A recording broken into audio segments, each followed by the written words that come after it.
Oh, hi. Hello. How you doing? My name is Waldo, and I'm here to feel the politics with you. How are you doing? I'm doing great. Um, if you've noticed, you can hop into chat, in Twitch chat, and the lovely robot lady will read your stuff out loud. It's lots of fun. You can make her say silly stuff. Silly stuff. Exactly. See? Make her say silly stuff if you want to. So, yeah, that's it. Hi. It's Wednesday. It's nice and dark outside. It's cold outside, and it is Crimbus time. Everybody knows that. It's Christmas. We all love it. I spelled this wrong is now a subscriber. That's very nice. I love that. Thank you. I might get a few more of those, so I'm going to jibber jabber and vamp for a minute while we talk about that. Because I got there we go. We got Lime Shoddy is now subscribed on YouTube. So what happens is I put out a video on YouTube and it's good. I know, shocker. I know you're shocked. So am I. But then when people subscribe to it, Dumb Waldo is now subscribed. He has more subscribers than me, and it bothers me because he's the dumb Waldo, right? And when they subscribe on YouTube, it like saves it up until I go live. Pacifist Orc is now subscribed. That's lovely. Thank you, sir. So and then it all knocks them out all at one time the minute I go live. So that's what we're looking at. So we'll double check this. Mayor Lash is now subscribed. That's great. I'm glad to hear it. But yeah, it's Christmas time. I got my lovely decorations up. You can see them. They're great. They're wonderful. I've got one that I want to put back here in real life. Felix Pedersen is now subscribed. Thank you, sir. I've got a little gnomish thing that I want to put back here, and it's been out for a little while, but I forgot to bring it up. And Crimson Ghost Blood Spectre. That's the hardest name I've ever heard. Crimson Ghost Blood Spectre. He goes hard, okay? He does not fuck around. Not somebody to be messed with. The Crimson Ghost Blood Spectre. Prototype 15. Now subscribed. All right. I'm popping off today. This is great. And I never know when it ends. So I sit here and I stop talking. And I'm like, here comes the next one. And there it is. Paradise Leia. Okay, cool. Thank you. That's very nice. It's very helpful because I'm moving up in the numbers slightly. I'm up to like 375 or something like that. Justice Waters now subscribed. Wonder if he was related to Jesse Waters. Jesse Waters is my favorite dummy on Fox News. Let's scoot this. Why is this over here in the wrong spot? Oh, no, it's right there. It's good. It's good. It's good. Okay. And I never know when it's going to be done. And so I want to start the next conversation. Then I start talking, and then it jumps up at me again. If you want to distract me, go and subscribe. It'll throw me off all my whole game. And then you get to laugh at me as I flop around. Anywho, it's Christmas time. Got Christmas decorations. I'm going to put a little gnome back here. I don't know about you, but my old lady. I know I'm going to complain about my old lady for a minute. The minute the Halloween bowl runs out of candy, I hear a shuffling sound behind me, and it's her dragging the Christmas decorations up from the basement and stuff. So yeah, that's it's out. It's been out, and I've got all the decorations all everywhere outside is lit up, and I've got the lights outside and the things on the thing, and the inflatable things down in my front yard and all that fun stuff. So yeah, it's great. That's what we do here. It's Christmas time. So if you like the Christmas decorations, let me know. If you hate them, also let me know.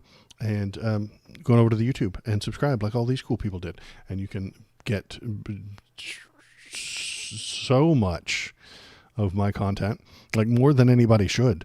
There's so much of it there. Hours and hours and hours of me rambling like a lunatic about just whatever the hell. I don't know what I'm talking about most of the time. And I really appreciate it today, honestly, because I put out a short not too long ago, didn't get any views at all. The algorithm hated it. And I understand why. It was way too spicy. I specifically I just looked I into the camera. consume 100% of Waldo content. I appreciate that, any of it. I know you do. I see those numbers.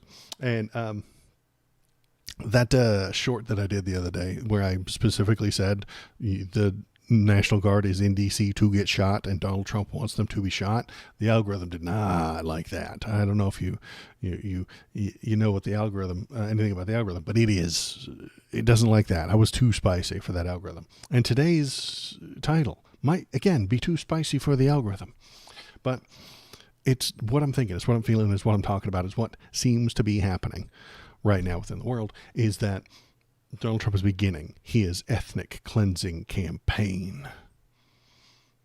He's ramping up for it. He's getting ready for it. Philip Collier, where is everyone? I don't know. Probably watching something cooler. But I appreciate you being here because that makes you cool to me. So yeah, we're going to talk about Donnie and his ethnic cleansing campaign that he's getting ready to go move forward in Minnesota. But let's start off with some horrible news. I wanted you to look at this one because I saw this and it just made me miserably sad. I hated it, and now I want to share it with you so that you can hate it too.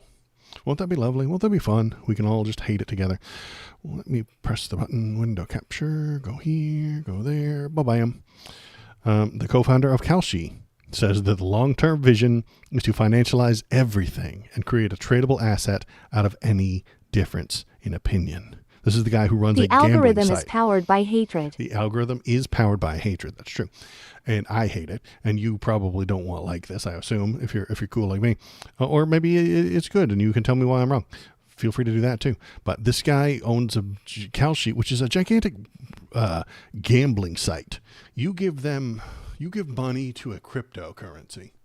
Then you use that cryptocurrency to bet on just everything, literally everything. Who's going to win this award? Who's going to win the game? Who's going to, how far Russia will invade into Ukraine. You can bet on that. You can. On Kalshi, you can do that. On the poly market, you can do that. And they love it because they make money. Because you have to buy the dollars and the crypto and stuff like that, and then you bet it, and then somebody else gets it, and then they turn that crypto into money, and then they buy the things that they need and they want, and then they buy more crypto. It's just awful, and I hate it, and it is the grift economy. Let's hear what he has to say. Mark, you've mentioned multiple times that you think prediction markets will be bigger than the stock market. What is it going to take to become $1 trillion asset class? It's pretty much already like close to 100 billion a year of asset class, right? Like, it's pretty easy to imagine a 10x from here. Like, we haven't even started. It's been a year. I think a very large number of people care, much larger than traditional markets. And I think retail as a pie has just been growing in the US, and I think it's going to keep growing. It's growing in the stock Retail is growing. No. market, but it's going outside of the stock market. The long-term vision is to financialize everything and create a tradable asset out of any difference in opinion. And I think if you do build a general purpose exchange that can resolve differences of opinions on anything, like, the TAM is quite massive, quite a bit bigger than the current TAM of the stock market. I think putting aside sort of the retail trading and the institutional trading product, like, there's sort of this separate product, which is like, we are living in a world where, like, we have an abundance of information, but there's a lot of noise, and, like, we don't really understand what's real from what's not. And prediction markets are an antidote to that. No, they're not. They're not any way a solution to bad information. That's insane. They're betting markets. They're popularity polls. If you poll me versus Santa Claus wins because he's far more popular. Is he real? No. Does he pay taxes? No, but I do. I'm a real person who exists. But Santa Claus is more popular that way. Any way you compare me to him, it's insane. It doesn't make... I gotta hear that again. Institutional trading product, like, there's sort of this separate product, which is like, we are living in a world where, like, we have an abundance of information, but there's a lot of noise, and, like, we don't really understand what's real from what's not. And prediction markets are an antidote to that. Remove the space at RW8ST5 ohm. You interrupted me, robot. Interrupting robot says what? What? Exactly.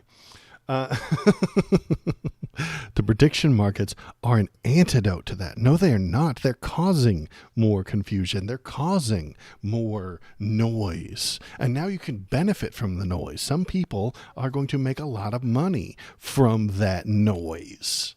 They're not going to solve they're not going to solve problems. Bromac in the though most roundabout abundance argument ever. Plus just straight up saying abundance. Right. Yeah, he is an abundance lib because that's a weird thing that I don't understand and makes no sense and doesn't sound true. But let's finish him off real quick. They do a very, very good job at distilling information and surfacing truth to people. And No, they don't. you're seeing this sort of massive shift where like people are using them whenever they think about questions about the future, whenever they're debating about anything. And I think that trajectory is going to keep going. That's a new consumer habit that I don't think is going to be undone. That's awful. I hate it. Thanks. I hate it. It's unbelievably bad.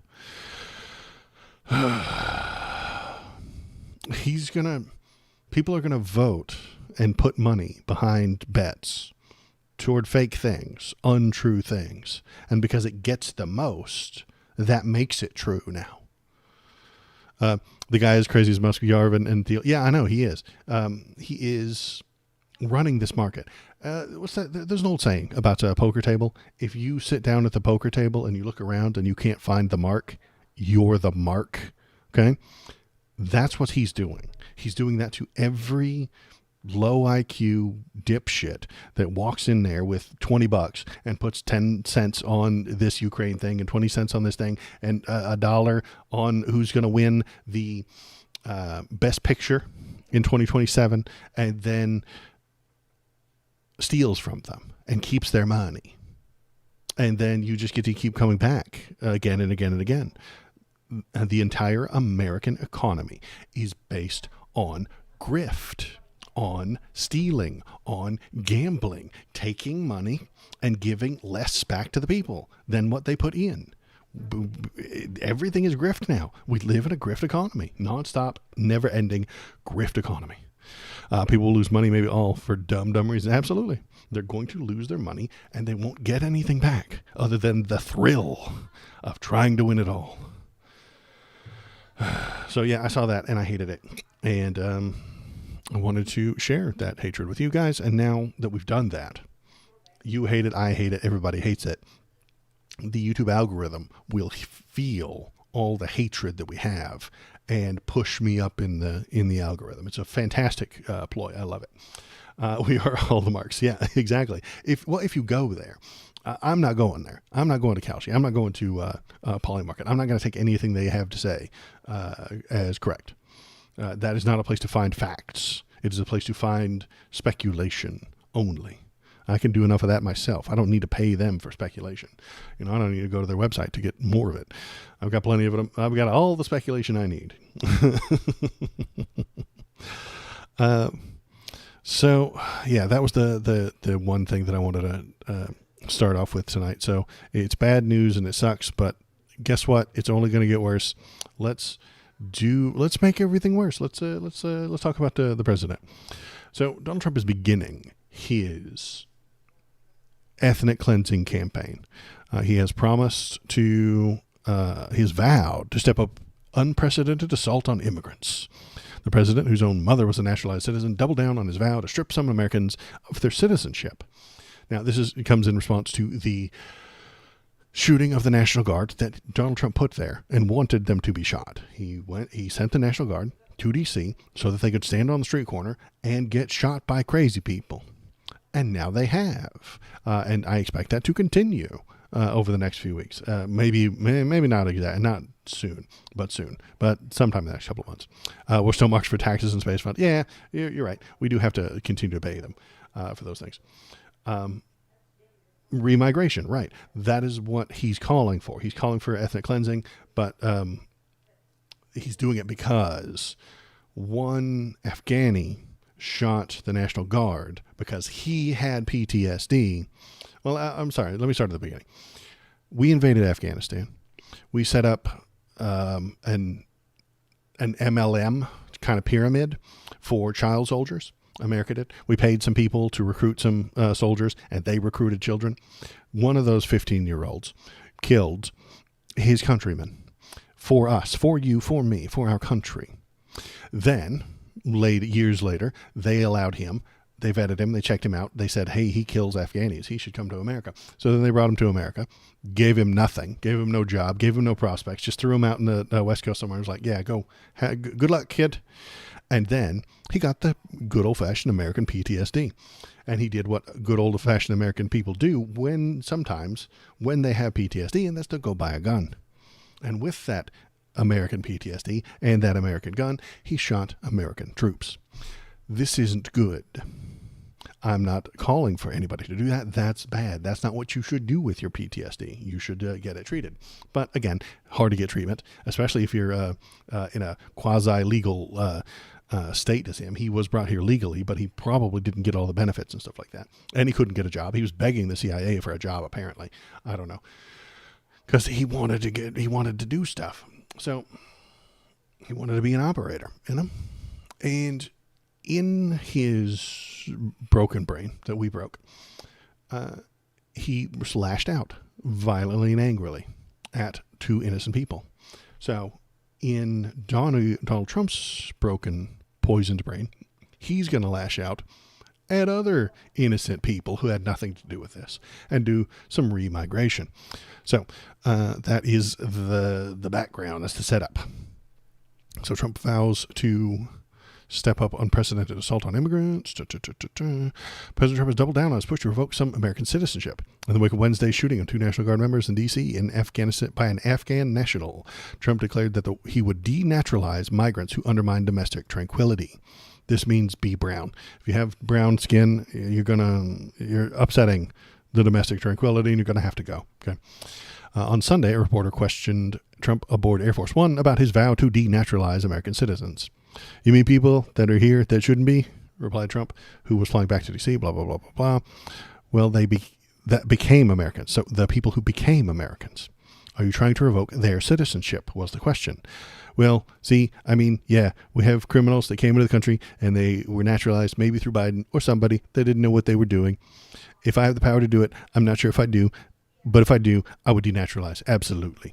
So he wants to make people less American, remove their citizenship for thought crimes, for just because of the way they were born, because they disagree with him, because they voted for a Democrat, because they said mean things about Donald Trump on Twitter. He'll just remove them for any idea he wants, anything he wants. Doesn't matter if it's true, doesn't matter if it's real, doesn't matter if it has anything to do with why they're here, doesn't matter. And here we go. Oh, here we go. Some more white genocide, some white nationalism going on here.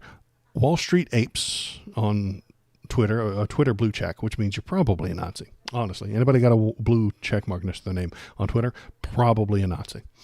White people are on the verge of extinction. Global population of white people, 100 years ago, roughly 35. 50 years ago, roughly 20. 25 years ago, 15. Today, just 8. White people are the minorities and must take the country back. No more tolerance, no more suicidal empathy.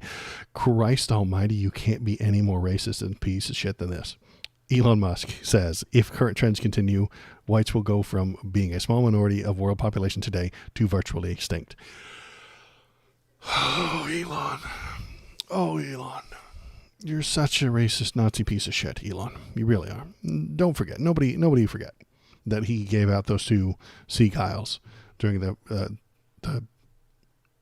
presidential nomination, during the presidential campaign. He stood up on stage. He did the Sea Kyle twice. Hard slap to the chest, hard arm out, Sea Kyles, because he's a Nazi. We're reaching third stage capitalism. Politics as commodity. Trump is a clown to entertain people who want entertainment. Right. They don't want to run the government. No, Donnie doesn't want to run the government. Trump doesn't want to run the government. He just wants to say cool shit. He just wants to tell you what he's feeling. He wants to look into a camera and tell you how he feels. I do it all the time. Lots of people should do it. Everybody should look into a camera and tell everybody how they feel. It's fun. But leave the governing to the people who know what they're doing. They don't know how to write laws. Their lawyers keep getting kicked out for not being lawyers. They don't actually know how to do the things. Donnie says he's canceling all the executive orders that Biden wrote, but like you can't actually just say that. You have to actually do it. Remember when his first term, Donald said no more transes, but then he like didn't fill out the paperwork. He said no more transes in the military, but then he didn't fill out the paperwork. Like you have to actually do these things. You have to write this stuff down and put it into policy. He said no more, and he thought that that was the law. Fascists are all persons created equal or not. Yeah, exactly. He doesn't think so, and he's going to prove it. Let's keep on this topic, because he does not think that all men are created equal. No. Here he is being fully racist about Somalians. Here we go. And I see these people ripping it off, and now I'm understanding, and you're going to look at that, Scott. I hear they The joke that rides the rails of government. Somalia. The reason the jester exists, but the jester is the most powerful man. Yeah, he is a clown, that's for sure. I mean, the ridiculous hair and an unnatural color, a painted face, his clothes don't fit. He's a clown. He's literally a clown. But when he says ripped off, when he's talking about the ripped off, that is some criminals who did a crime. Find them, hold them responsible. You don't deport hundreds of thousands of people because one person from their ethnicity did a crime. That's not how anything works. Scott, I hear they ripped off Somalians, ripped off that state for billions of dollars. Billions. I don't think it was billions, but I'll look into it. Every year. Billions. No, one time. They figured out how to do a fraud, and then they did some fraud, and then they stole some money from the state. Find them, charge them, put them in jail. That doesn't mean every single person who had nothing to do with it, innocent people, need to be harmed. But Donnie loves harming innocent people. Of dollars, and they contribute nothing. The welfare is like 88%. They contribute nothing. I don't want them in our country, I'll be honest with you, okay? Somebody would say, oh, that's not politically correct. I don't care. I don't want them in our country. They're Politically correct. This is some sort of thought-terminating cliche that the Republicans have put together. The word correct is right there in it, in the phrase, politically correct. You are correct if you're politically correct. If you're not, you're incorrect. If you're politically incorrect, you are incorrect. It's right there in the term.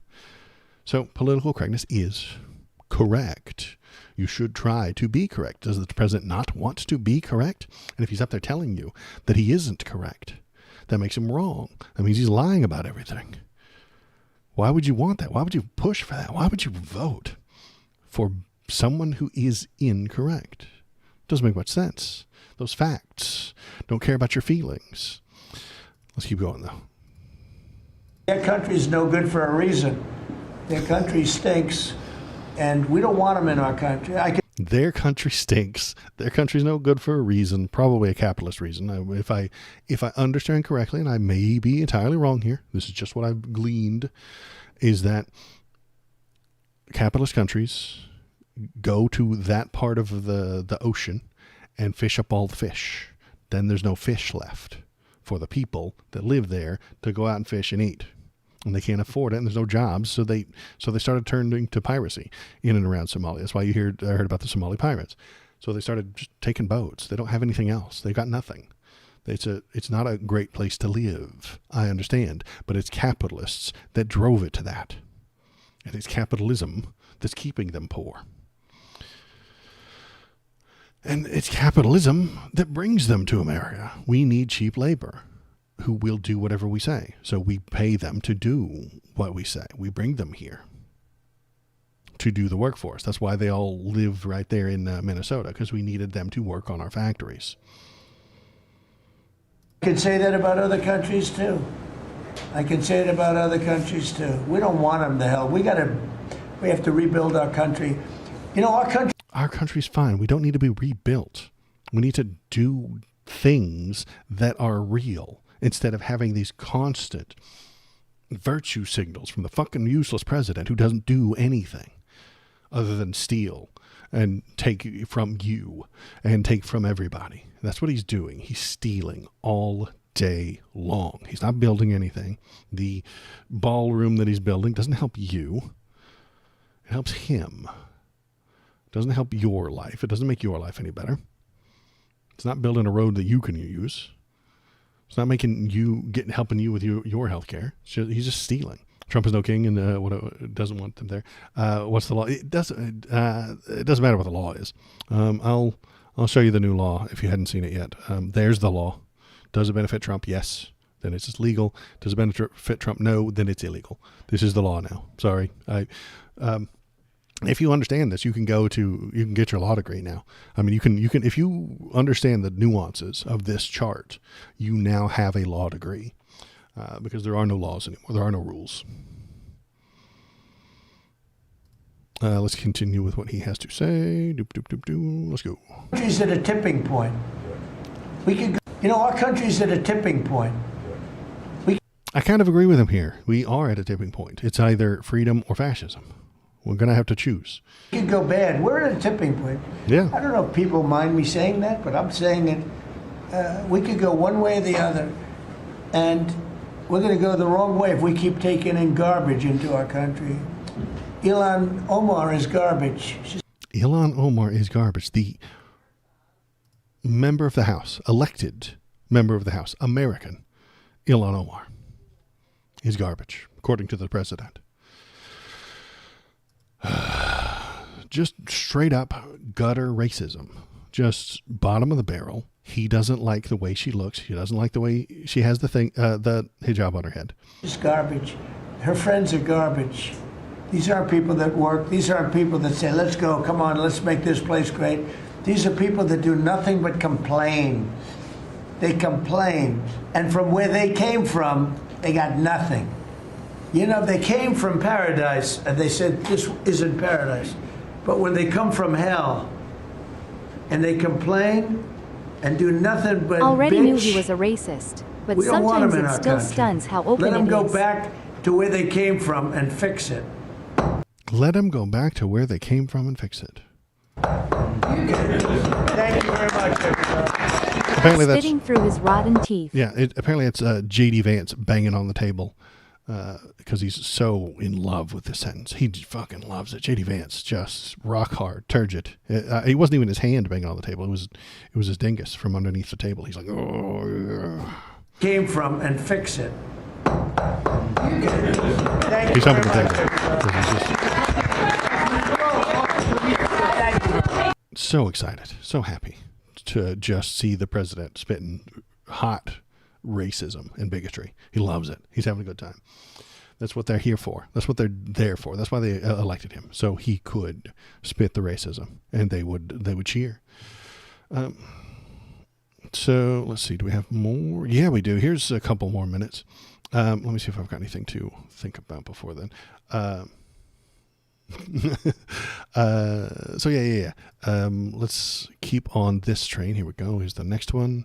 This is the next day. That was the 3-hour-long jerk fest where they just told him how special and good a boy he was, because that's what happens at these 3-hour cabinet meetings. No other president has had cabinet meetings like this.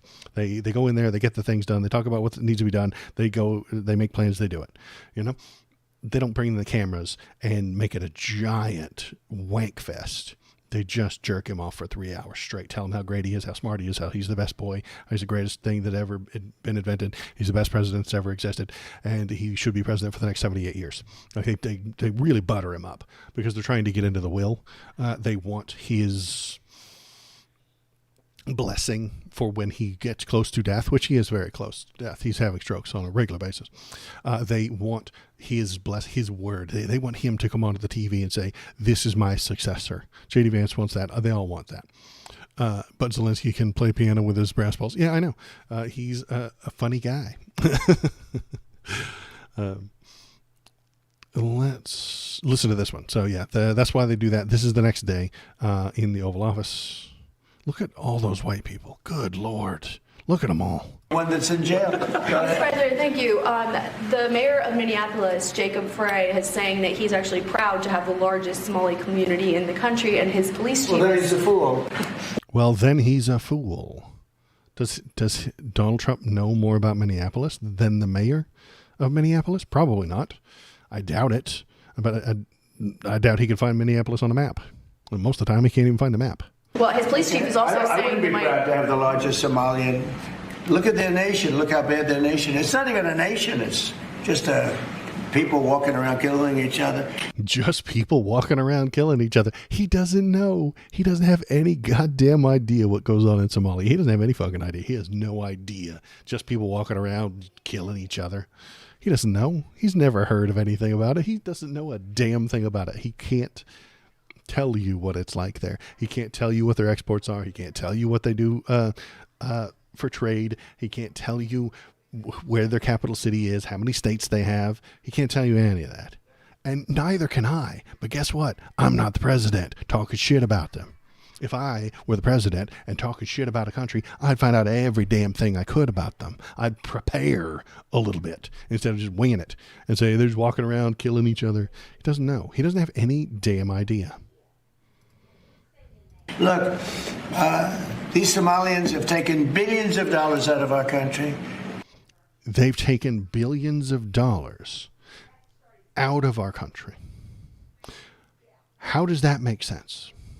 Okay, follow the logic here. Again, he says such stupid shit that it doesn't make any sense if you follow it logically. The Somalians came here illegally, according to him. It's wrong. It's a lie. But then they took billions of dollars from the state of Minnesota. They stole it. They kept it. And they took it out of the country to Somalia. Then why is Somalia still broke? Where did the billions of dollars go? Why are they not a country? They're just walking around killing each other. Don't they have billions of American dollars? Donnie, this doesn't make any sense. It's almost, and follow me here, it's almost like he doesn't know what the fuck he's talking about. They've taken billions and billions of dollars. They have To a where? representative, Ilhan Insert Omar, I generated who video. they say Prompt married GTA 6. her brother. Somalia. Black It's a- people. Terrorist. Right. Yeah, that's the next idea. They'll get AI to make up a video, and then he'll like it and tell you that's exactly what happens there. who they say married her brother. This is a conspiracy theory that is not true. He's just telling you fake news. That's fake news. It's not real. He's just lying his ass off. It's an old conspiracy theory that Ilhan Omar married her brother. There's no evidence that the guy was her brother. Zero. None. No birth certificates, no family photo, no nothing. None at all. And if he were her sibling, he already would have been available for the same paperwork process to become an American citizen. And that's the conspiracy theory. They're eating the dogs. Yeah, they're eating the dogs, they're eating the cats. So, yeah, he's lying about the pets again. So this is a conspiracy theory that came up a long time ago where they said that she married her brother so he could get a green card. When you marry somebody, if they have a chance, they have to fill out the paperwork.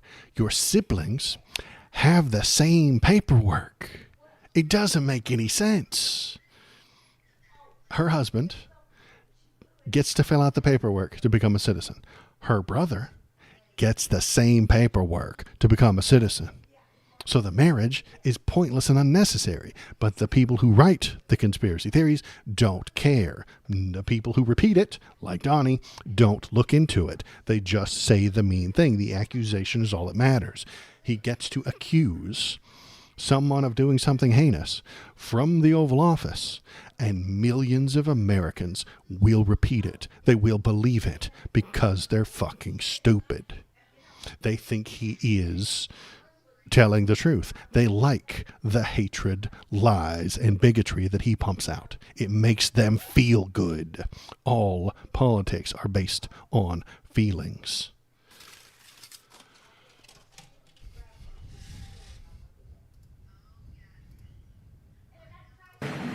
It's a fraud.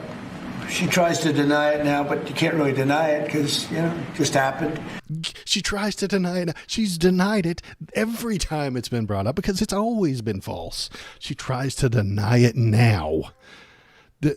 if I made shit up about Donald Trump and then told you it was true and he tried to deny it, it's a lie. It's nonsense. Christ almighty. He's such a lying sack of shit. She shouldn't be allowed to be a congresswoman, and I'm sure people are looking at that. I'm sure people are looking at that as if somebody who he doesn't like could ever get voted for. He doesn't think it's possible. He thinks that he is the only human that exists. He thinks he is the king. He is America. And if you disagree with him, you are not America. You see? He's very simple-brained. He's like a toddler who doesn't have object permanence and stuff like that. This is the bottom line. The hateful narrative supporting ethnic cleansing. Yep, that's where we're headed. That's where we're going. And she should be thrown the hell out of our country. And she's an American. She's not doing any crimes, unlike Donald Trump, who does crimes all the damn time. Most of those people, they have destroyed Minnesota, okay? Minnesota, you have an incompetent governor. You have a crooked governor. He's crooked as hell, but he's incompetent. How could he possibly be crooked? Tim Walz is the least crooked motherfucker in politics, y'all. The least crooked. He doesn't pardon criminals. He doesn't pardon drug lords like Donnie does. He doesn't pardon people and then try and hold it over their head to harm them the way he did with Scott Adams. And was it Scott Adams? It was the mayor for New York, and Cuomo, and Cuellar. He's a Texas representative on the Democrat side who just got pardoned from Donald Trump because for taking bribes. I know I'm going off tangent here, but Scott Adams, Cuellar, and Cuomo all got pardons or pardons promised them by the president so that he could blackmail them later. Mayor Adams from New York got pardoned, and Donnie will threaten him had he won the mayorship, would threaten him. Eric Adams, you're right. Scott Adams is a different guy. Eric Adams, thank you very much, Phil. He was going to hold that over Eric Adams' head. Anytime Eric Adams tried to push back and disagree with Donald Trump would be like, hey, remember that pardon I gave you? I can take it away. I can take it away. I can take that pardon away. I can begin a new investigation right damn now if I feel like it. Extortion is his only tool. It's the only way he knows how to do business. Extortion. Give me what I want, or I will use my power to hurt you. And that's what he's doing here. He's saying that Tim Walz is crooked. He's the least crooked person you've ever seen in politics. Literally. Walz he should be ashamed. That beautiful land, that beautiful state, it's a hellhole right now. And the Somalians should be out of here. They've destroyed our country. And all they do is complain, complain, complain. You have her. She's always talking about the Constitution provides me with... go back to your own country and figure out... Fuck the Constitution, says Donald Trump. Why would we listen to that? Why would we want to listen to what the Constitution says? That's nonsense. That's shit. Throw it away. Christ almighty, he's so fucking bad. The Constitution. Why should he respect the Constitution, says the President of the United States. Why should we respect what it says? She uses it to make arguments? Okay, well then let's get rid of it, all right? We don't need a Constitution. We have Donald Trump to tell us what's right and wrong. Your Constitution. All she does is complain about this country, and without this country, she would not be in very good shape. She probably wouldn't be alive right now. So Somalia is considered by many to be the worst country on earth. I don't know. I haven't been there. I won't be there anytime soon. Because of capitalism, I suspect. I hope. But what the Somalian people have done to Minnesota is not even believable. It's not even believable. Nothing he says is believable.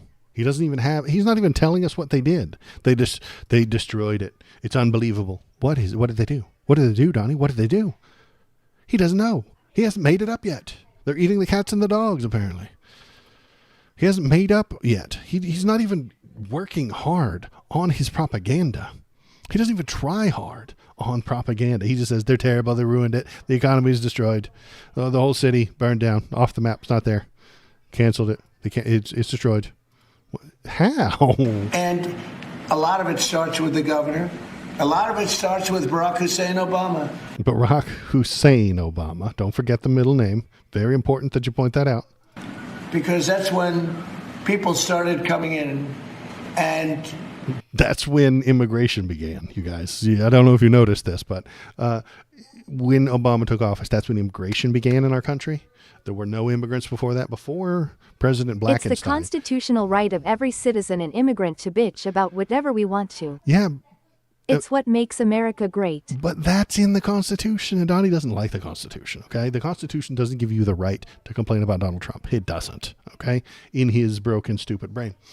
But yeah, when President Blackenstein took over, he started immigration. He invented this thing called immigration that allowed people to come into the country. Because Johnny didn't pay attention to politics before that. He didn't. He never paid a damn bit of attention to the political structure before Barack Hussein Obama, because he didn't care. It was all kind of in the middle. You know, the Republicans and Democrats were different people, but they were a lot closer together than they were after Obama came along. And that's because the Republicans went batshit insane. Seeing a black man in charge of the country broke their tiny brains. And racism became a really good way to rally them together to vote for Republicans. And so the Republicans did that. They took all the racism and they took all the racists and they rounded them all up, got them all riled and fired up to vote for Republicans. And now they've lost control. And now you get the fucking Joker. You get the clown prince of crime in charge of the country, and he doesn't know how to do anything. He doesn't know how to run a country. He doesn't know how to pass laws. He doesn't know how to appoint legal counsels. They keep getting fired for not being lawyers. And he doesn't know what Somalia is. He doesn't know what their problems are. He just randomly calls it a hellhole. Says Minnesota, one of the states of America, is gone to shit because of what they did, whoever they are, black people. And he doesn't know how to fix it. And he's got nothing to do. He's a moron with way too much power and authority. And nobody wants to step in to stop him, because then he'll get mad at them. And then the giant racist cabal that they put together will hate you. And Republicans don't want to get hated by the racist cabal. They need them to get elected. Okay, let's finish this clip. You have to have people come in that are going to love our country, cherish our country. They want to kiss our country goodnight. They talk about our country. We want them to pray for our country. This is not the people living in Minnesota. And she's a disaster. She should not be, and her friends shouldn't be allowed. Frankly, they shouldn't even be allowed to be Congress people. Okay. They shouldn't be allowed to be Congress people. Who's they, Tony? Black people? Somalian people who become Americans? She didn't cheat. She didn't buy a fake ID and then run for Congress and then win. She went through the legal process and became an American citizen. And then by our own laws, your laws, our laws, my laws, she's allowed to run as a representative. And she did, and then she won. But they shouldn't be allowed. He's talking about black people. He's talking about women. He's talking about Muslims. I'm not entirely sure. All of them, maybe. All three. They shouldn't even be allowed to be Congress people, because they don't represent the interests of our country. Because our country is white, as you can see from all the wonderful white people standing behind him. You see, this is the country. This is the country in Donnie's eyes, in his broken, poisoned brain. The country is standing behind him. George Washington, we shouldn't do kings or whatever. George Washington, this is a white country based on Christians, and nobody else but white people can be here. I'm sure he said that. So yeah, this is the country. This group of people behind him is America in Donnie's eyes. And those people aren't America. Look at her. God, she can't possibly be American in Donnie's brain. Anybody else? That's it. Okay, sorry. I should have ended it there. Let's look at these people. So, yeah, look at all the old, wealthy white people in this room laughing as the president insults a country, an entire ethnicity, an elected member of the House, and our first non-white American president. This is hatred, pure and simple. This is bigotry. They are racists. All of those people standing there. Because they didn't stop him. They could have. They could have been like, hey, it's kind of racist, boss. But they won't, because they're wimps. They're scared. They're terrified. And what are the Dems going to do about it? Nothing. They're going to condemn the language. They're going to My 13-year-old saw Omar for the first time and said she was hot. Trump's fucked in the long run, XD. And most racism is fucked in the long run, because people just are people. People are just people. And they become Americans. Her children, born in America, are Americans. And guess what? They're going to do all the same American things that my kid does. That's what happens, is that people come to the country, they stick out a little bit at first, and maybe they don't completely integrate at first, but their children do, and their children's children definitely do. So the Dems are going to condemn the language, whine about the lack of decorum, and then on the Sunday politics shows that no one watches, they'll try to be the center alternative to Trump's racism so that Republicans will vote for them. That's what Democrats really want, is Republican votes. I don't know why, it doesn't make any sense, but that's their job. So what should the Democrats do? They should be in this room with him, interrupting him. That's what the Democrats should do. They ought to be in that room, and when he starts his bigotry ramble, just scream, "That's racist!" real loud.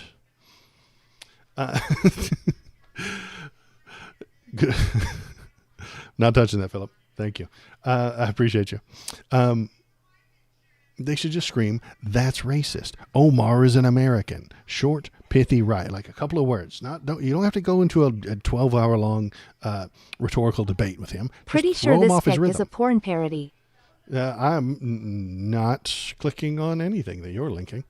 You can put that in the Discord if you like, but I'm not clicking anything you link now.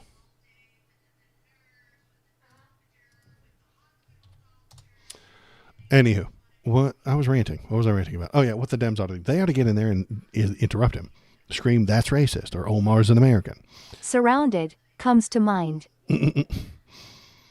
So yeah, and yeah, this is the porn parody. Okay, I see what you're saying. Yes. He is the one that's surrounded. Yes, right now they're all staring over him, and he's asking, "What's a train? Siri, what's a train?" Anyway, so yeah, the Dems need to get in there, throw him off his rhythm. Just like the talking lady robot throws me off my rhythm sometimes. He would get furious, and he would throw the Dem out. Yes, sure, fine. If what was his name that did the 26-hour long stand? Cory Booker.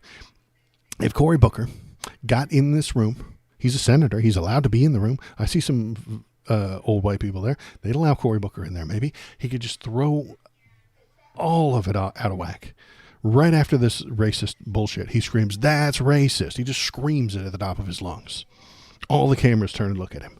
Donnie fumes, gets super angry, super pissy, super mad, and huffy, and very angry, like a toddler. He would get very angry and tell him to get out, and he would probably throw some slurs around. I'm saying, man, he would. He would throw some slurs at Cory Booker. And that would make Cory Booker popular. That would make the people in the country happy to see him. They would cheer for it. They would be glad about that. Remember when he did that 26-hour-long filibuster and accomplished nothing, then published a book the next day about it, accomplishing nothing. It could be like that. Just throw the word "you lie" at him every now and then in one of these little press conferences, and it would wreck his whole day. And then the Democrat would get to be the hero for just like a day or two as Donnie tried to attack him instead of doing whatever war crime he had planned that day. Maybe he could just distract him. He is a child, and he has the mentality of a child. So you just distract him. If your kid wants to do something stupid or annoying or expensive that you can't have them do, you just distract him with something small. You get him a little toy, and you be like, "Hey, how about this? Let's do this," and you move them away from the bad behavior. We should treat him like a dog. being housebroken, or like a child who's being housebroken. And what about the press? What should they be doing in this situation? They should put a camera in front of each of these wealthy people standing around behind him and ask them why they chuckle while the president freestyle spits bigotry. That's what they should do. Those people standing behind him can't freestyle. They can't weave like Dementia Dawn. They can't do the complicated dance of distracting people the way Donnie can. They will fold under scrutiny from the press. Okay, so the press, they just run up there with the camera real fast to say, "Excuse me, Mr. Whiteman. I don't know what this guy's name is specifically. This guy right here, I don't know what his name is, but I assume it's Richard Whiteman. Mr. Whiteman, why are you standing behind a bigot, laughing and having a good time? Why didn't you stop him from spitting hatred and bile?" And they would run from a question like that. They would run Jangle away. them keys. Exactly. Mamdani exploited it, but other folks have showed the way. Right, exactly what you got to do. You gotta do the judo flip. That other lady was doing a pretty good judo flip. I don't think she won. What was her name? Afton Bain. She did not win in Tennessee, but she came within 7 or 8 points or something like that, which is close because it was a 22-point difference from Donald Trump won by 22%, and then she lost by 8%. So and she was doing the Mamdani judo flip. Hey, yeah, affordability, slam. Oh yeah, these things, judo flip. It's too expensive for people to live. Judo flip. I want to lower prices for everything, and Donnie's tariffs are making everything worse. But Booker would get punished. Yeah, he would, but who cares? He would. Who cares if Booker gets punished? He'll be a hero, and the people will be popular, and then he can laugh off the punishment.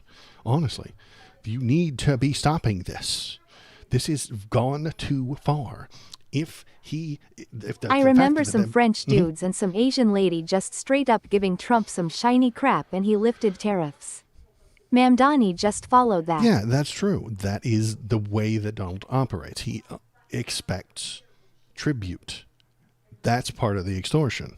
Is he puts a fake tariff on you.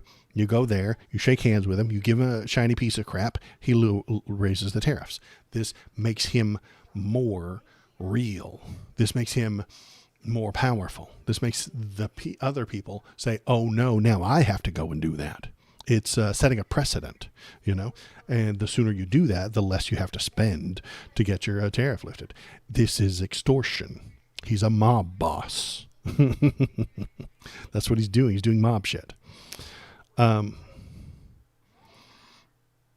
So yeah, and while I'm ranting, everything he said there is un-American. Donald Trump is the un-American president. Someday, assuming we survive his fascist takeover, I really hope we get a monument to him, a statue of un-liberty. The Don, for sure, but he's kinda dog shit at it. Right. A statue of un-liberty to remind us of every rotten, bigoted thing he did. And we can throw stuff at it. Like you'll go there and you'll throw milkshakes at it. You'll throw sodas. You'll throw beer bottles at it and stuff like that. It'll be a good time. Everybody will have a good time. You just rally around it and you throw shit at it. Just throw some paint, water balloons, whatever you got. You just throw stuff at it. And then at night, we pay a government employee to hose it off and sweep up, and then you get to do it again tomorrow. It'll be a good time, I think. We'll call it the Statue of Un-Liberty. And then we'll get a poet to write the opposite of the new Colossus poem on the new Colossus poem from the Statue of Liberty. It'll go something like this, I think. Get away from me, these poor, huddled masses yearning to steal benefits. Go back to where you came from, you wretched refuse. Send them back, the homeless, the tempest tossed. I extinguish the lamp and close the golden door. Because Republicans hate this country, and the people on the left are the patriots. Let's keep going. There is more to be seen tonight about... so let's listen to Ilhan Omar. So she's been brought up a few times tonight already. Let's listen to what she has to say. The New York Times is now reporting federal immigration agents may soon be targeting Somali migrants in the Twin Cities area. What are you hearing? What do you know about these reports? Well, over 90% of Minnesota Somalis are citizens of this country. And citizens. That's an important distinction. 90% are already citizens, not illegal. So we know that some people have been questioned. They have been, ICE has made attempts to abduct and detain them. But a lot of Somalis, when Trump first got elected, decided to carry a passport ID because they knew that he wasn't only coming for people who were undocumented, that he would essentially come for immigrants who were citizens of this nation. And show us your papers, please. so a lot of them are very savvy, they're resilient, they're brilliant people who have figured out how to protect themselves. He hates her. She's not she is left-leaning. She's further left than the median Democrat, sure. But he hates her. He looks at her. He sees the skin tone. He sees the, I think it's called a hijab on her head. I don't remember. He sees her outfit. He hears her name, and he hates her with racist bigotry. He does not want her to be American. He does not want her in the House of Representatives because that's not what he thinks Americans look like. He thinks that's not what Americans look like. Gutter, racism. Our president is a filthy, no good racist son of a bitch. And I'm tired of pretending he's not. You know, this isn't a complicated, nuanced position. He doesn't have well thought out arguments against her policy ideas. He hates her skin color. He doesn't disagree with her deeply held political prescriptions, you know? No, this isn't about policy. This isn't about the way that she thinks that the government ought to operate in the future. This isn't a complicated tax discussion. He hates her skin color because he's a racist piece of shit. And I'm too spicy for YouTube, so I appreciate everybody who's here chipping in. Thanks for coming. Thanks for subscribing. YouTube doesn't like what I'm telling you. The news won't tell you what I'm telling you because they need to make money. They need to make money. I need to make money because I live in a capitalist hellscape just like you do. But I've had it. I'm tired of these worthless, useless media apparatus doing nothing. And if you want more of this, give it a follow. Press the thumbs up. Do the YouTube buttons. Doesn't matter which button you press. As long as you feel hatred for someone in your heart when you press the buttons or you type something. Stephen Miller being even remotely related to Trump's administration, let alone being a topic consultant, is all I need to know. FRFR. Right, and he's a Nazi too. Stephen Miller's an absolute Nazi. I don't think that Donald Trump is a Nazi. I think he's an authoritarian. The authority being himself. But he is surrounded by Nazis. Everyone around him is a Nazi. Everyone around him is a fascist. Everyone around Donald Trump is a fascist, and Stephen Miller specifically, straight up old school Nazi. And then they tell him what to say. They tell him the things. They tell him. I don't even think that Johnny thinks that Minnesota's been destroyed. I think he's been told that by the fascists around him. He's been told that the whole place has been destroyed. He doesn't know. He doesn't know anything. He doesn't know any of these things. He doesn't know what's going on there. He doesn't know what the gas price is. He said gas prices are under $2 in some places.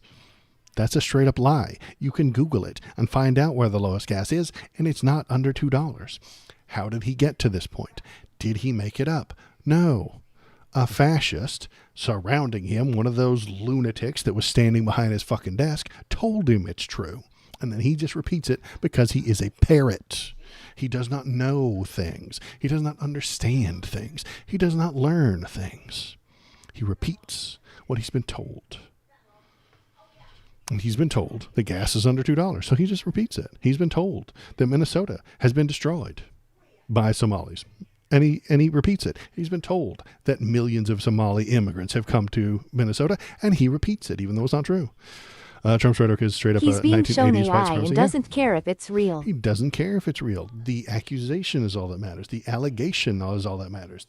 How this turns into tomorrow's headline is all that matters to him. Yeah, and you're right. Straight up 1980s white supremacy. So let's read this one.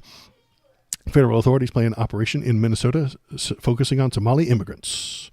Federal authorities are preparing a targeted immigration enforcement operation in Minnesota that could primarily focus on Somali immigrants living unlawfully in the U.S., according to a person familiar with the planning. The move comes as President Donald Trump again on Tuesday escalated rhetoric about Minnesota's sizable Somali community, saying he did not want immigrants from East African country in the U.S. becoming in the country because they contribute nothing. The enforcement operation could begin in the upcoming days and expected to focus on Minneapolis-St. Paul area. The people with final orders for deportation, the person said. Teams of immigration agents would spread across the Twin Cities in what the person described as directed high-priority sweep, though the plans remain subject to change, which means they don't know what they're doing. Plans remain subject to change means no one knows what they're doing, and they're winging it. They are winging that shit. Yeah, like Pastor Pete Peters, David Duke. Yeah, this is some David Duke shit, for sure. The prospect of crackdown is likely to deepen tensions in Minnesota, home to the nation's largest Somali community. They've been coming since the 1990s. Oh, so it wasn't Obama that invented this. And they've been doing this for a very long time. Donnie just found out last week because he doesn't know anything. Fleeing their country's long civil war and drawn by Minnesota's generous social programs because they're good to them. The Minnesota government wants them to be there because they will work. An estimated 260,000 people from Somalian descent were living in the U.S. in 2024. 260,000. That's it. 250,000. According to the Census Bureau's annual American Community Survey. The largest population is in Minnesota area, about 84,000 residents, most of whom are American citizens. 84,000, most of them are American citizens, and the rest are working on becoming citizens. They're going through the steps, they're going through the process, they're paying their fines, they're paying their dues, and they're trying to get citizenship. Trump has become increasingly focused on Somalians living in the U.S., saying they have caused a lot of trouble. He doesn't know what kind of trouble. He doesn't care. G.N. Waldo. Community leaders say Trump has inflamed tensions and revived fears of profiling.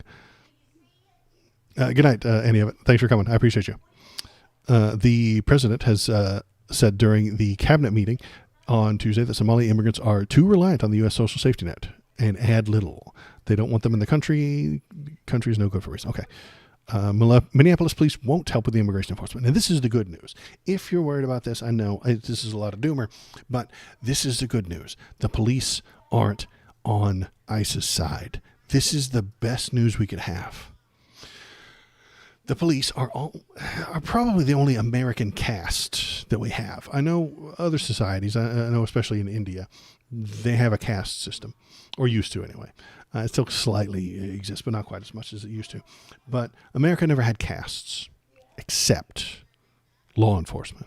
You are a police officer, even when you take your uniform off.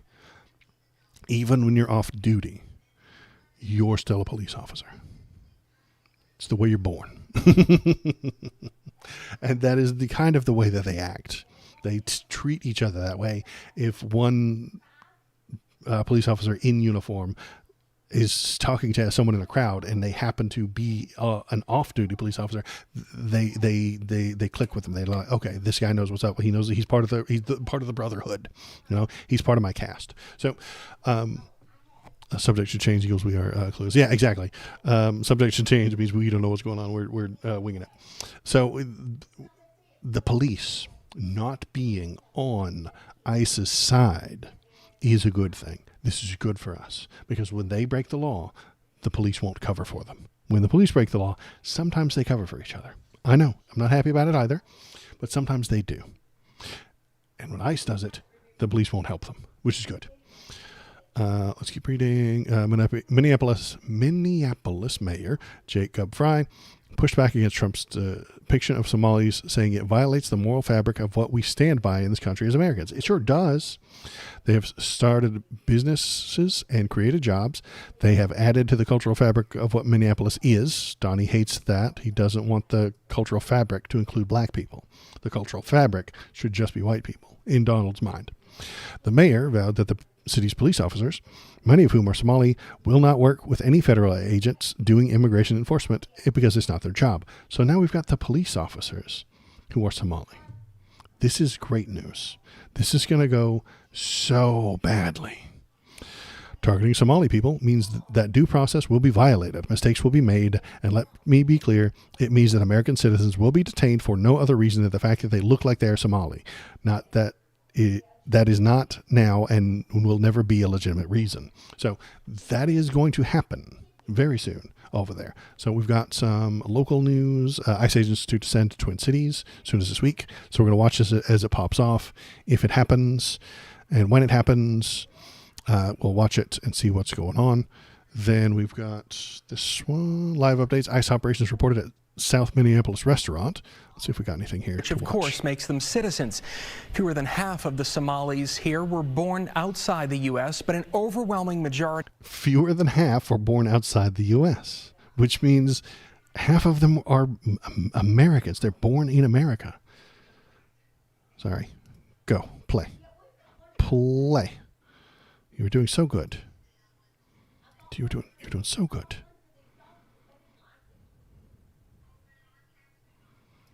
Native country out of fear. For Fox 9, I'm Mike Manzoni. All right. What are you doing? Dicking me up here. Okay, anyway. So, yeah, this is going to get bad, and it's going to be a mess, and it's going to be funny. And I'm willing to bet that they don't even get all that many people. They're going to rush in there. They're going to make a kick-ass video, because that's what Donnie and the DHS does now. They are TV people. Donald hires people who look good on TV. They don't have to be competent. They don't have to be good at their job. They have to look good on TV and have stage presence. That's what matters. Stage presence. Be good on TV. And the DHS is going to put out a bunch of kick-ass videos. They're going to have little dark age music playing in the background. They're going to run in there. There's going to be a screaming guitar. And they're going to run in there. They're going to look real cool. They're going to kick a door. They're going to throw a smoke bomb. And they're going to go, "Roar, ICE agents, get down." And they're going to harass people. And then those people will walk free the next day because they're American citizens, because they've not committed any crimes. And the judges are going to throw it all out. But that kick-ass video is going to show up on Fox News. It's going to show up on OAN. It's going to show up on your grandma's Facebook page. And they're going to feel good. They're going to feel like Donald did a thing. Donald didn't do a thing. He harassed a bunch of people for no goddamn reason. But it makes them feel good. And they'll never hear that there weren't any prosecutions and no one was removed. They'll never know that.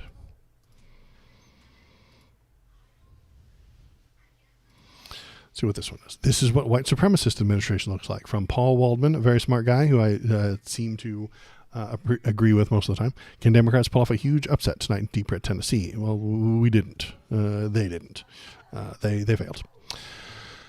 By 8 points. So it was a little bit. I want to hear about the white supremacy, not the thing. Okay, let's see. As absurd as the argument always was, strike about today. This appears to be an attempt to prove that the arc of history does not bend in one direction, but can double back and reverse course.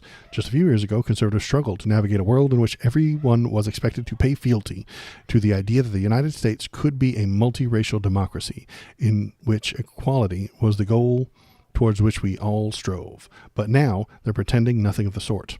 In recent developments, the president and his administration, using the killing of National Guard soldiers as an immigrant from Afghanistan as a pretext, Trump announced that he will prematurely pause migration from all third world countries and allow the U.S. system to fully recover.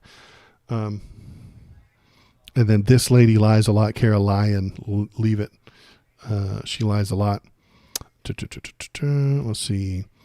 How are things going at the DOL? Here's an example. Nazi front in white. 11 stars for the Confederacy, messaging on the dominance of Western civilization, war against everyone else. So the Department of Labor said a fight for Western civilization has begun and America will prevail. So they're saying that there's some sneaky, secret white nationalism hidden within their posts, and there kind of are. So what happens in America when Americans start fighting back like the Iraqis and Afghanistan during the war? Well, I don't think that's going to happen until after the midterms. During the midterms, the ICE agents are going to be hassling people standing in line to vote. They are. ICE is going to go to places where there are a lot of Hispanic people, and they will just hassle them while they're in line to vote.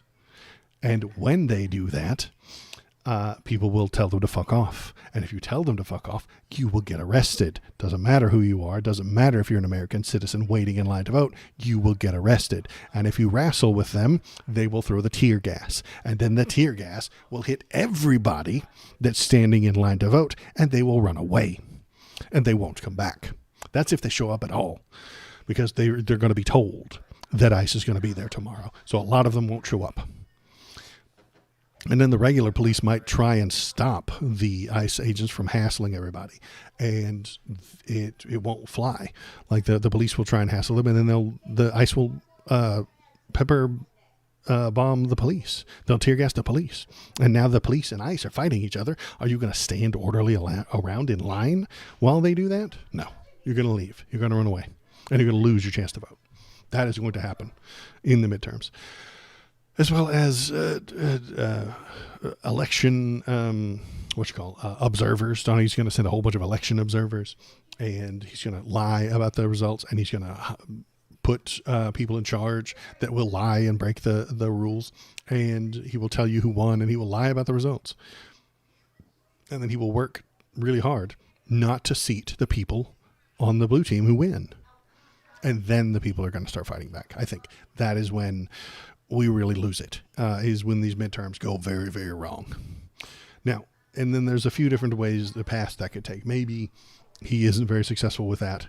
Maybe he's too far gone, his dementia's too far, and he really just can't put it together, and the Republicans don't want to help him out anymore because he's losing in the polls, and they abandon him. Maybe. I mean, that's best case. Then he gets impeached. Oh yeah, he's getting impeached. If the midterms go off without a hitch, without a giant, monstrous cheating scandal and ICE wrecking the votes, the Dems will have the House and the Senate, and they will impeach him, and it will go through. And you'll get a couple of Republicans who vote for it, and he will be gone. J.D. Vance takes over, yes, but J.D. Vance is not. J.D. Vance is more evil, but he's not the puppet parrot that Donald Trump is. And the people will tell him no. People will say, no, you're not doing that. People will tell him no. He doesn't control the masses. The masses of deplorables, the basket of deplorables, cannot be carried by J.D. Vance. I guess I could put it that way. The basket of deplorables cannot be carried by J.D. Vance. He can't do it. Nobody can. Nobody else can. Because Donnie has a special weave, the way he talks. He calls it the weave, but it's hypnosis, honestly. It's hypnosis for stupid people. They hear whatever they wanted to hear. They hear the thing that they hear. He hates all the people they hate, and they love it. So J.D. Vance can't really pull that off. So if that goes the way I plan it, I think it will. He gets impeached. He gets removed. J.D. Vance runs again and loses, hopefully, to AOC or somebody like that. Or honestly, who was that other guy that was running that might that pop off? I can't remember who it was. There was somebody else who was going to pop off, I think. Not Cory Booker. Fuck that guy. According to the recent study of the Brookings Institution, Trump has assembled the least diverse administration in decades. Of his appointees confirmed by the Senate, 91% are white, 84% are men. The State Department has instructed the U.S. embassies and consulates to pressure our allies to adopt restrictive immigration policies. So, yeah. Brownian motion. I don't know what Brownian motion is. Louis was really just a random. Yeah, you're right. And it is, but it fools a lot of dumb people. A lot of dumb people in America think that he's a genius. They really do. They think that that's just like the way he moves. It's hypnotizing to them. And so they don't comprehend that he just lied, and then he just said another lie, and then he did a thing, and then he connected something else to something else, and then he contradicted himself.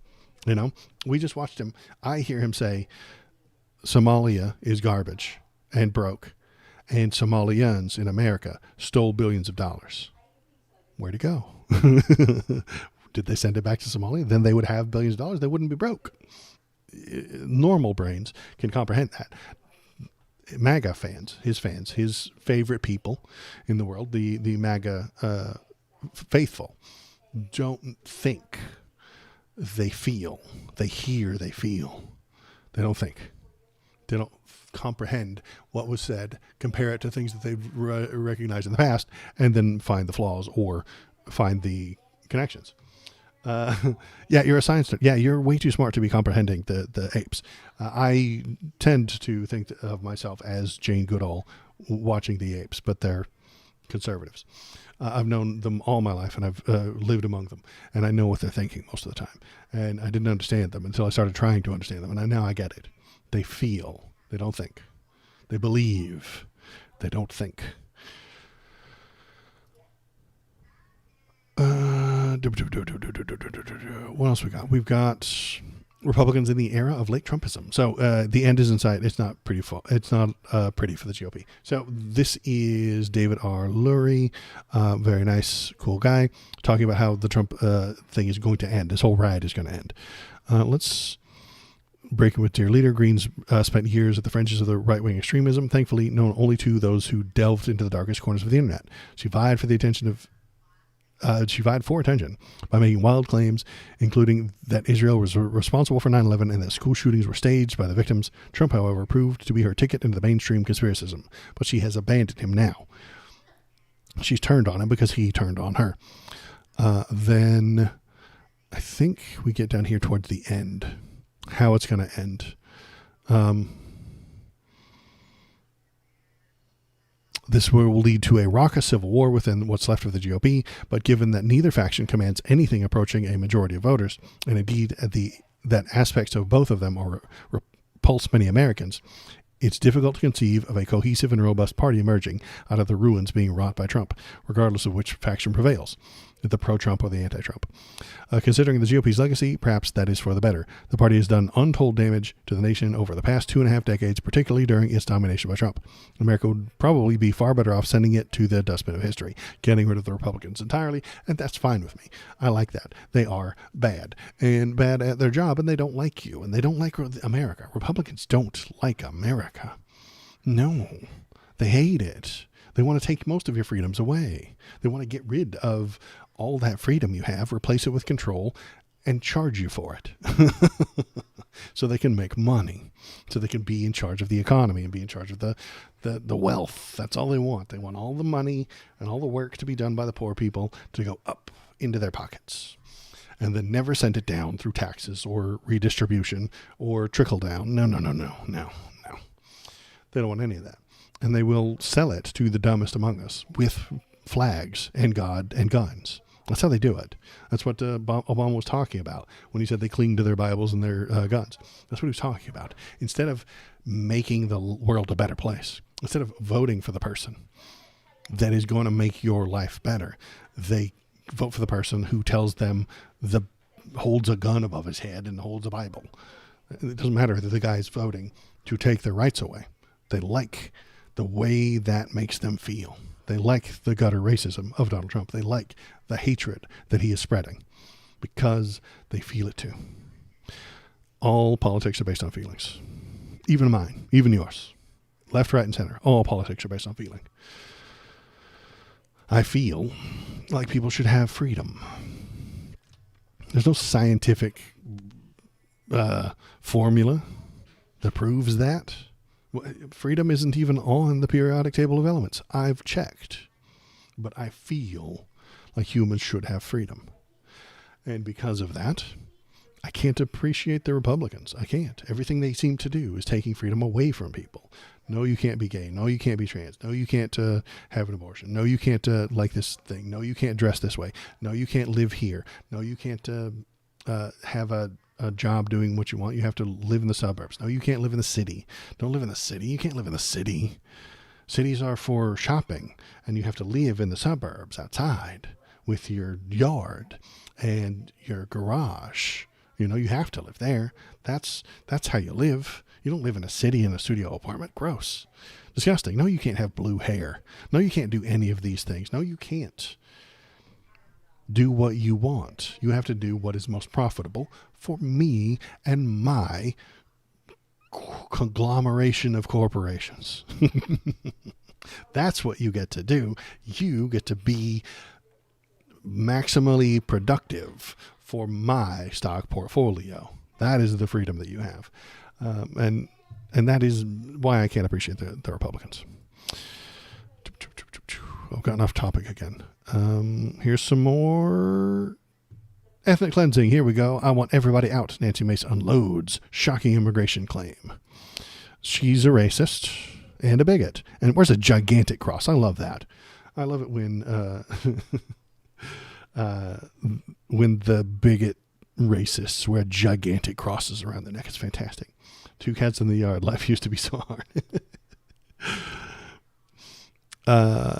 House Republican aligned with President Donald Trump and the MAGA movement made a shocking claim. Not shocking. No, she's always wanted this. This is not shocking. I'm not surprised by this at all. I'm not shocked by this at all. She's always been a racist and a bigot who used DEI to get where she is. You know, she was the first female cadet at the fancy, prestigious military college called the Citadel. And she's proud of that. She brags about how great it is that she's the first female. It's fucking DEI, lady. It's fucking DEI. They didn't allow women for hundreds of years and said, no, you can't bring a girl in here. And then someone forced them to diversify and bring equality and include Nancy Mace. And she benefited from DEI. And now she wants to shut it the fuck down because black people are using it because she hates them for their skin color. What did she say? During an interview on Piers Morgan, asked Mace if she supported deporting people who were brought to the country under special programs for people who aided the U.S. military in foreign wars. She's talking about and so Pierce is asking about the people who helped us in Afghanistan and bringing them here. And she says, I support deporting everybody at this point. It's my white woman voice. At this point, I want everybody out. Morgan interrupted Mace and asked whether she was talking about immigrants who commit crimes or all immigrants in general. He's softball interviewing her. He's trying to make her sound sane because that's his job. Piers Morgan, the piece of shit, the very wealthy man, is paid to make crazy people sound legitimate. That's his job. That's why he gets paid so much. And it's a lie. Lies get paid, man. If you're spitting truth into a camera, you don't get shit for money. No, nobody pays for the truth. Disgusting. Nobody pays for reality. It's lies. It's spin. It's sane washing. That's where all the dollars are. Fiction. Anywho. What did she say after that? He's trying to help her say the right thing. Here's the right thing. Hey, Nancy, you're supposed to say that they're immigrants who commit crimes and not all the immigrants in general. They agree that the immigrants who committed crimes should be deported.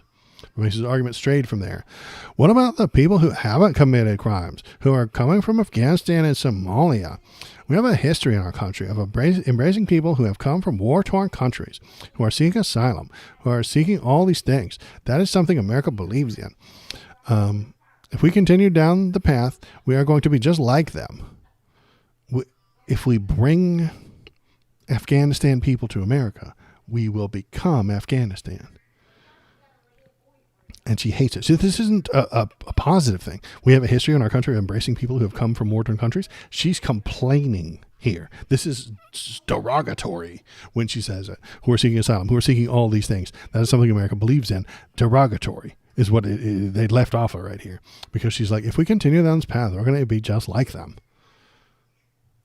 Being a war-torn country that's broken. And good old Megyn Kelly. Is this ethnic cleansing? Yeah, it still kind of is.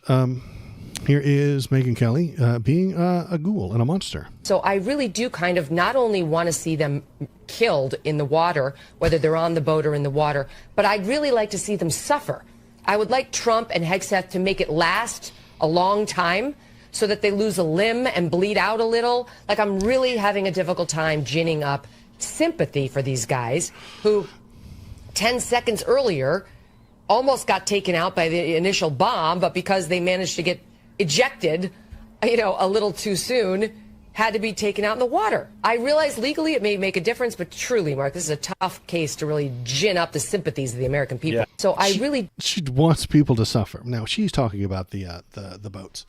So we'll have to cut this out of the video, but she's talking about the boats. Editor Waldo put this in with the boats and the Pete Hegseth bit. She's talking about murder and torture, and she wants them to suffer because she's a terrible person. If you asked her if she was a Christian, she would say yes. She thinks that human beings should suffer because they're bringing drugs to us. Could perhaps we stop people from buying them? Maybe we try and figure out why Americans spend so much on drugs. Figure that out. Stop the supply. I'm sorry. She's talking about stop the supply. I'm talking about stop the demand. If the Americans weren't buying them, they wouldn't be trying to sneak them in. If we weren't paying shitloads of money to these people to sneak them in, they wouldn't be sneaking them in. We wouldn't be dying from them. Addiction to fentanyl is as much about people in pain as drug traffickers. Stop the people who are in pain. Find out why they're taking the stuff. Also, the Venezuela is not fentanyl. Venezuela is cocaine, not fentanyl. So she's not even talking about fentanyl. They confuse those two because conservatives are stupid and they don't mind confusing the two. They'll tell you that billions of pounds of fentanyl come from Venezuela. It's not true. It's cocaine. You're right. The people want relief from their pain. They want release. They want to detach from the shit life that they have. Every human in history likes drugs. They all do.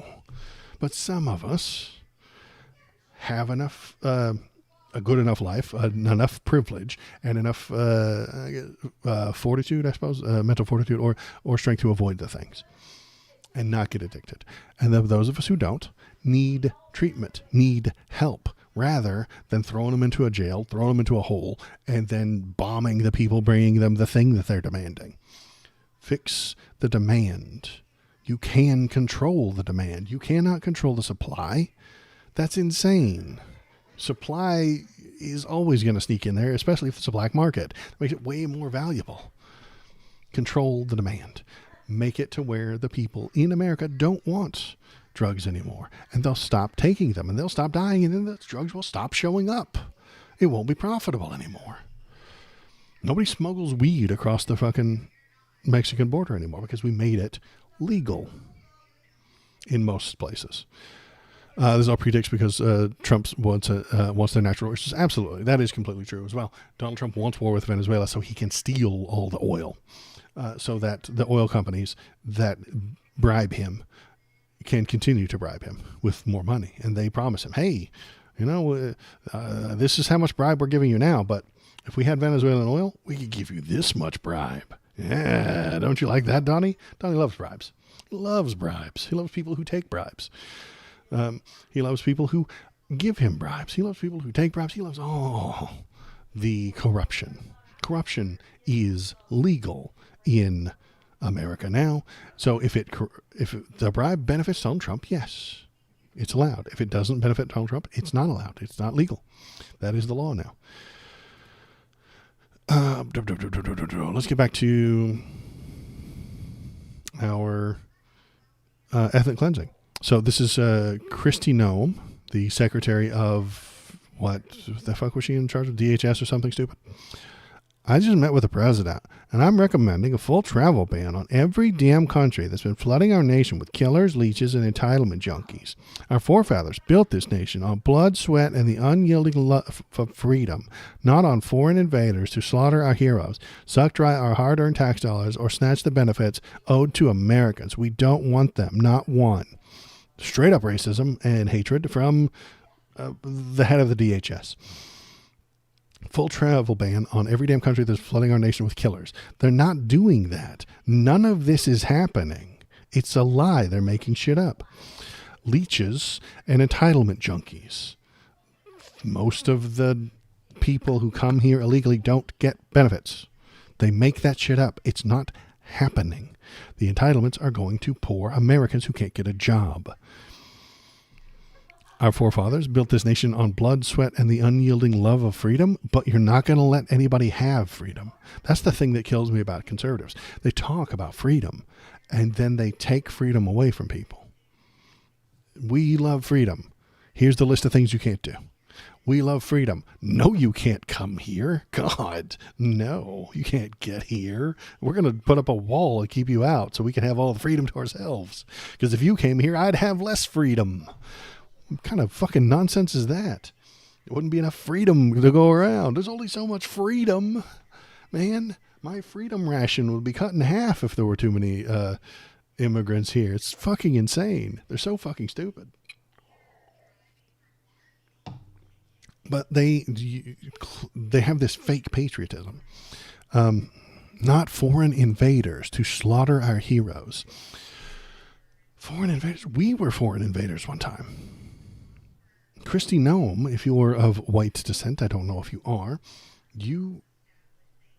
your ancestors were foreign invaders who came and took the land from other people.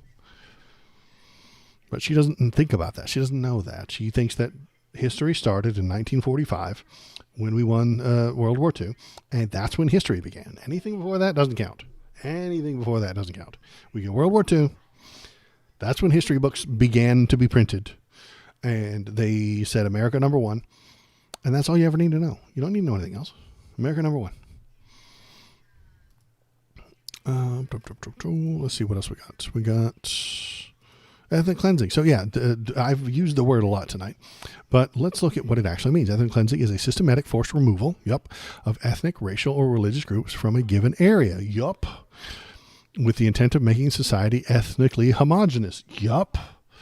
Along with direct removal, such as deportation and population transfer. It also includes indirect methods aimed at forced migration by coercing the victim group to flee and preventing its return, such as murder, rape, or property destruction. Both the definition and charge of ethnic cleansing is often disputed, with some researchers, including other excluding coercive assimilation or mass killings as a means of depopulation the area rather than a group, or it calls a euphemism for genocide or cultural genocide. So this sounds pretty much like exactly what we're doing. I didn't come up with this word myself. It's just what it seems like. It seemed like ethnic cleansing, so I looked into it, and it sure as hell does. That fits the definition for what Donald Trump is doing. She thinks God gave United States to the Trumpers. Yeah, exactly. That's the imaginary lore that they build themselves. They build their own lore, which is really weird and complicated. They don't look to history. They imagine history. And that's the thing about Kristi Noem. Her imagination and the imaginary history that she wrote always agrees with her, always puts her on top and shines the best light on her ideas. Her imaginary friend, Jesus, in her head, always agrees with her. It's very convenient.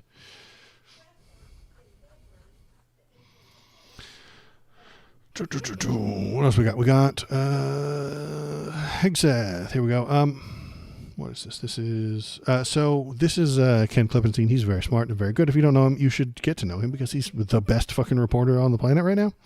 And this is why Hegseth's alleged war crime will never be revealed. Lethal strike on alleged drug boat in the Caribbean is shrouded in above top secret world. So he's saying that the military and the military industrial complex and the generals who were in charge and Pete Hegseth are all going to come together and they're all going to clam up. And nobody's ever going to be charged. And the Democrats aren't exactly banging down the door to charge these guys either. And the Department of Justice would have to try these people. Ugh, that's not going to happen. That's run by Pam Bondi, the Nazi. So there's nobody going to be held responsible for these boat bombings, even if it is illegal. And we all know it's illegal, and all the evidence we see says it's illegal. They'll never get it in front of a judge because the SEAL Team 6, like other special operators, work covertly and often in hand with the CIA and foreign governments. The operators themselves lurking in the gray world of civilian cover and deniability, facilitating missions that can be conventional military can't do. That's going to be hidden. It's going to be hidden behind so much red tape and secrecy that no one will ever find out what happened. After the congressional briefing tomorrow, because there is a admiral coming to talk to them tomorrow, hearings and inevitable responses from Bradley that unfortunately he can't talk about this or can't talk about that. The public won't ever learn what exactly SEAL Team 6 did and why. And until Congress grows a spine or has one surgically implanted by a sufficiently pissed off American public, the supremacy of the national security state will continue to dominate as it has for years. So nobody's going to go to jail for this. Nobody's going to be brought up on charges. They're going to say, this is what Ken Klippenstein is assuming is going to happen when the briefing happens tomorrow, is that he's going to say, I can't talk about that. That's national security. I can't discuss this. I can't discuss this. That's the fifth. I can't talk about this. This is national security. Not to my knowledge. None of this. I don't recall, and nothing will come of it. And then Congress will do nothing, which is what they're good at. The Republicans like the murder that's happening, and the Democrats hate doing stuff. So they're not going to do anything. Hakeem Jeffries has already suggested that he's not going to bring this up because the House would just shoot it down. Do it anyway, you wiener, you damn wimp. Bring it up every damn day. Make him on record. Make the Republicans go on record of voting against it. Bring it up all the time. Nothing else. Hey, here's some war crimes. Is it Tuesday? War crimes. Wednesday, war crimes. Thursday, war crimes. Bring it up. Never stop bringing it up. It's how you win, Hakeem Jeffries. He doesn't want to win, however. He wants to continue the back and forth nature of the Dems and the Republicans. That's what he wants. He wants to continue with that forever. He doesn't want actual success. What else we got? Okay, here's Kristi Noem again. I just liked this one. This one made me happy. This one made me smile when I listened to it. Ask you before you go, as you know, a U.S. district judge has now reopened a contempt inquiry into the decision to fly those planes of Venezuelan immigrants, alleged gang members, to El Salvador after he ordered the planes to be turned around. In a DOJ filing, the Department of Justice says that you were the one that made that order. So a judge says, bring the plane back. These people, it's illegal for us to send them there. Bring the plane back. Then she said, no. So I have two questions on that. First of all, is that right? Does the buck effectively stop with you on this? Was this your responsibility? And had you known that the judge had ordered those planes to be turned around when that order was issued? Yes, I made that decision, and that decision was under my complete authority and following the law and the Constitution and the leadership of this president who is dedicated to getting dangerous criminal terrorists and gangs and cartels out of our country. The judge said you were doing an illegal thing, and you continued to do it after the judge told you to stop. But she says she has the Constitution on her side. No, you don't. The judge literally has the Constitution on his side at this moment. If you can prove in court that the judge is wrong, then you win the case. But this is an ongoing case. He tells you don't do the thing because it's illegal. And she says it is legal because she feels like it. And I'm so grateful that we get the opportunity every day to do that and to make decisions that will keep America safe. Did you know about the judge's order when you issued your order for the planes to continue? This is an activist judge, and Oh, it's an activist judge. She should have started with that. It's an activist judge. You guys, you stupid liberals. You dummies. This is an activist judge. You don't have to listen to activist judges. You don't have to do what they say. No, no, no, no, no. Anybody that disagrees with her is an activist judge. She doesn't have to listen to them. Anybody who disagrees with her isn't doing Constitution. Anybody who says that she's wrong is anti-constitutional, you see? Activist judge said it. Christ almighty, she doesn't even know what she's talking about. Just saying that the judge is an activist isn't a legal definition. That's not a legal argument. You can't say that's an activist judge and then they'll be like, oh, okay, I guess.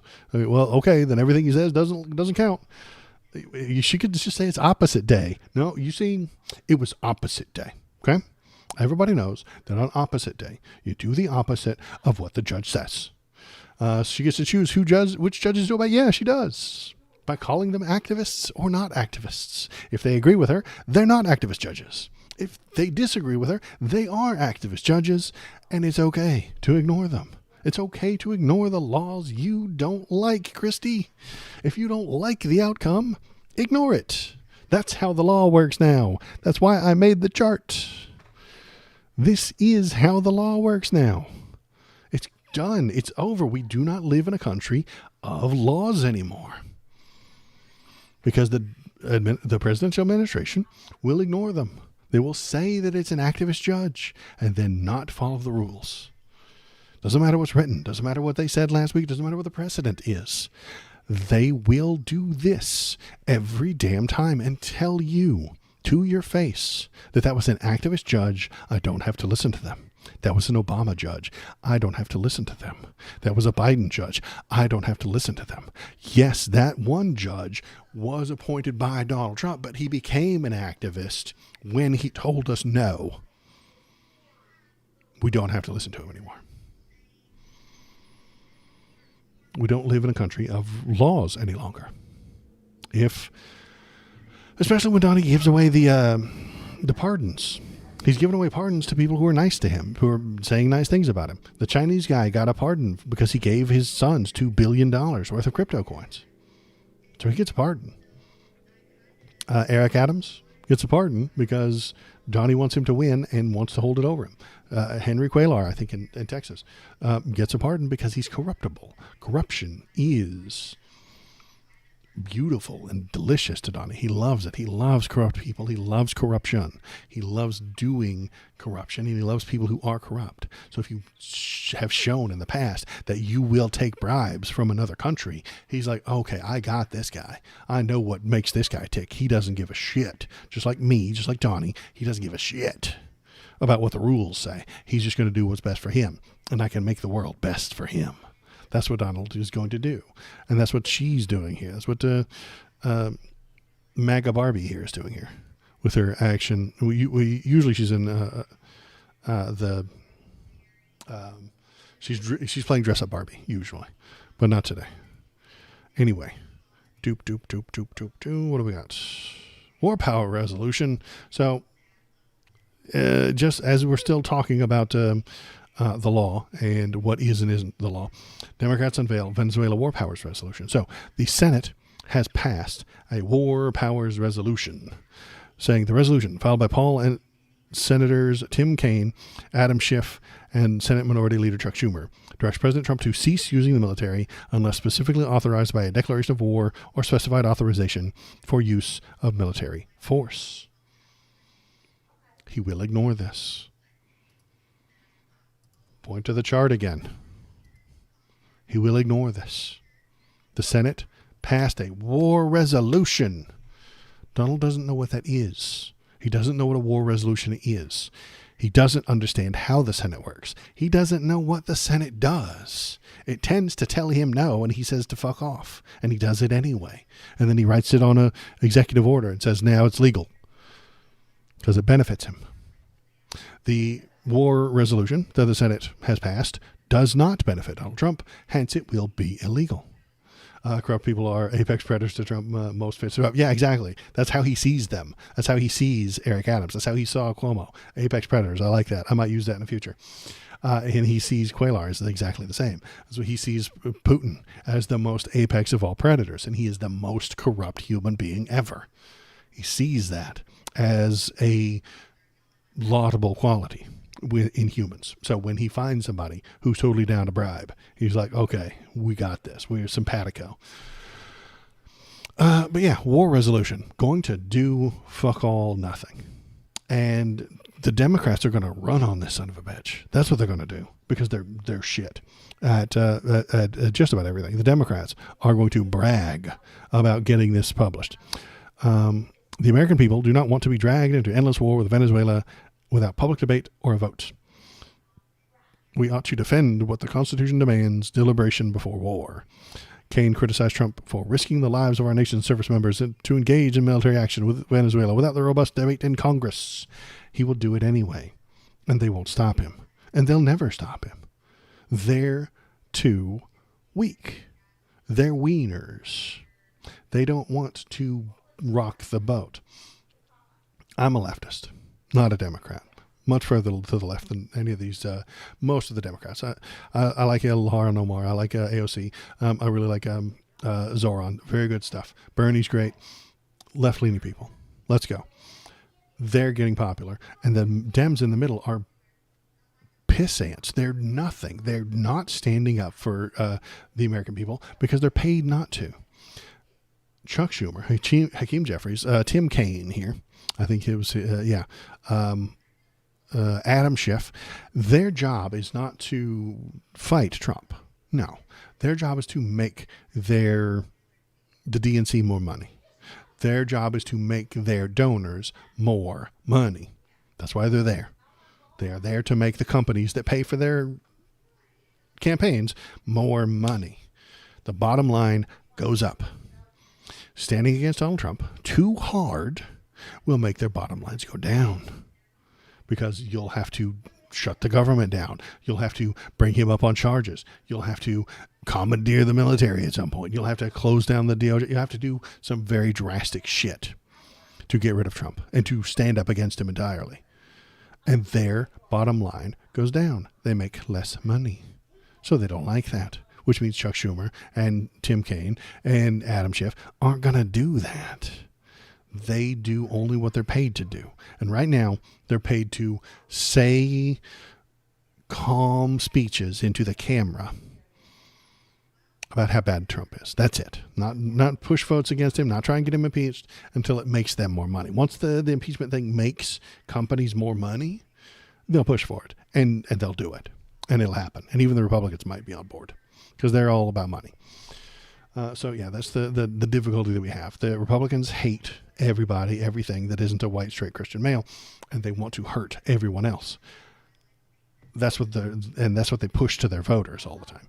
But the Republicans in charge, the old school ones, your Mitt Romneys and stuff like that, they want to make money. They want to have a white ethno state that they're on top of. Great. The Dems just want to make the money while not being an ethno state. They want to make the money while saying nice things about brown people. You know, they don't have to do any nice things. They don't have to pass any bills to make their lives better. They just have to say nice things. And so if you want to combat Donald Trump, you have to move left. If you want to fight fascism, you have to move left. Democrats are paid not to move left. Zoran wins without Chuck Schumer's endorsement. Chuck Schumer still doesn't like Zoran, even though he's popular and wins and gets lots of money from regular people. That's bad for Chuck Schumer. Chuck Schumer works for Wall Street. He works for the big investors. He works to make the DNC more and more and more and more and more campaign cash coming in, so they can continue to live their lavish lives. They can continue to jet set around all over the place, and every now and then they stand up for a thing when the consultants tell them what to say, and when the focus groups tell them the right message, and when the American people cannot be upset by the words that they say. You can't fight fascism with mediocrity. You can't. You can't fight it from the center. You have to move left. And that is my message for tonight. That is everything I've got to talk about tonight. I appreciate everybody who's here. Thank you very much. Thanks for being here. Philip G. Collier. I appreciate you. If you go on over to the Twitch, I know you're on YouTube, and it's a good thing. I like YouTube. But the lovely robot lady reads your texts out loud if you're on Twitch. Just saying, maybe not. Up to you. But yeah, if you go on over to the Discord, you can also leave links that I'll bring up onto the screen. Copy link address, put it into YouTube chat as well. Put interesting things there and tell people what you're thinking and what you're feeling. I'll bring up your, if you put things to talk about in there, I think it's interesting, I'll bring it up on the screen. We can talk about it together. When news breaks, you can go there and tell me about it if I missed it. And then there's also photos of the doggies. I didn't have any doggies tonight. No puppy dogs tonight. They didn't come to see me. So yeah, there's people to argue there with. There's people on that Discord that you can debate with. You can share memes, look at videos and fun stuff. Then yeah, that is it for me tonight. I appreciate it. Everybody who's here, thank you very much. I'm going to be back on Saturday. Am I going to be here on Saturday? Yes, I'll be back on Saturday morning, 10 a.m. PST, West Coast, Best Coast time. And we'll talk about some more stuff, unless the Gestapo kicks in my door and drags me off to the gulag.